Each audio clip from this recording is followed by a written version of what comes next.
So by going from cat to these different meanings and then the meanings having different associations with them, I'm going to show you how we exploit that in order to understand the language. And also how to learn the language.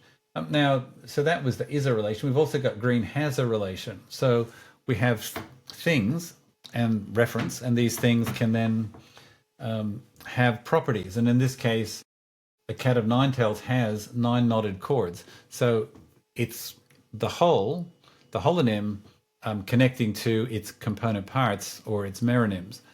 And so that's also some useful information to get when we're talking to someone. We can just use one word and we know what that word has and what that word is so that we can, what categories it is, in order to understand a lot about it.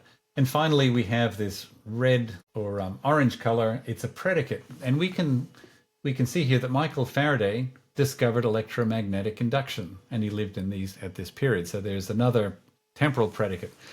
So by simply storing these in a semantic network, a non-lossy semantic network, so it's basically a chunk of context and semantic building blocks, we know that he discovered electromagnetic induction. So based on that, we're going to be able to do a lot with nouns. We can build some very useful information. But here with verbs, you can see here their definitions are a little bit different. Destroy means cause the destruction of, undoing of, or it can mean here ruin, damage irreparably, and so forth. So this one's more about if you cause the destruction of something, you're describing its arguments. And the limitations on the arguments of a predicate are critical. So let's go the right way. So here we see predicates seem relatively simple in terms of their information content. They relate things like time, space, and reason. That's the LSC, layered structure of the clause. And you can get an example like pick up, which means cause to have by lifting. So you're picking it and you're moving it up. Might be a literal way of interpreting it. And there'll be some synonyms and different senses of that word.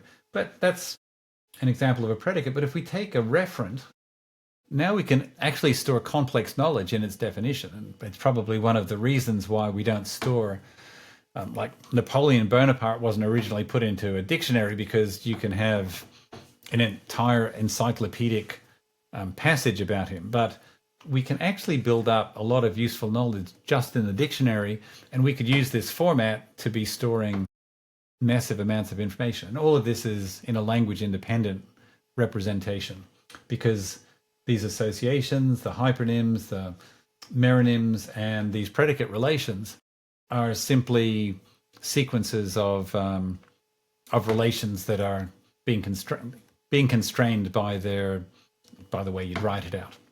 So here we've got IBM is a company. That's a hypernym relation. It had 293,000 employees in 2024. It's a meronym. Has a revenue of 100 billion. Possibly that's a good meronym example. Maybe it's predicate. And then makes a range of computers. That's what they do. That's a predicate association, and works on quantum machines. That's another predicate relation. So you can see if you just said IBM and you said, well, it's a noun, well, so what? But if you say it's a company with a large number of employees and they make computers, you actually understand a lot just by having the meaning of the word. And provided you can identify this in context, if somebody says IBM and they actually mean International Business Machines Corporation, the one that's in the US, or they mean the ticker that's wherever it's listed, whichever stock exchange it's listed, then this is all very valuable.